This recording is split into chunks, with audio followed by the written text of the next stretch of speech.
wanapanda papai, lakini si wengi wanapata pesa. Ni wachache sana. Na unajua tofauti iko wapi? Tofauti iko kwenye miche ambayo wanaanza nayo.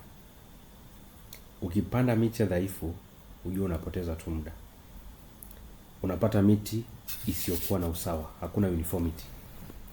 Matunda yanakuwa ni madogo, lakini magonjwa yanaingia mapema. Mwisho wa siku unachoka hata kabla hujaona faida. Sisi kama kilimo biashara tumechagua njia tofauti. Tunazalisha miche bora ya papai iliyochaguliwa kitaalamu, miche yenye afya, miche yenye ukuaji wa haraka, miche inaanza kuzaa mapema na kwa wingi.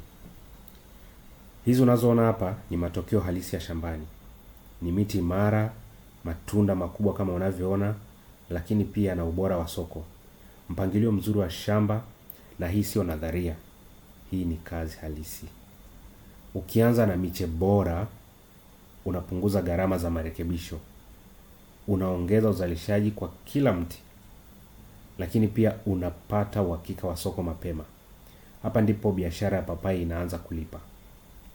Tunafanya kazi na wakulima halisi, tunatoa ushauri wa kitaalamu, tunakuongoza mpaka uone matokeo shambani kwako. Usipande papai kwa mazoea, panda kwa malengo. Na malengo yanaanza kwa uchaguzi sahihi wa miche. Chukua hatua sasa, wasiliana nasi leo. Kwa mahitaji ya miche bora kabisa ya papai, unaweza kutupata kupitia 0763 07 1007. Tunakutumia miche, lakini pia tunakupatia ushauri popote pale ulipo. Karibu sana upate kilicho bora kabisa.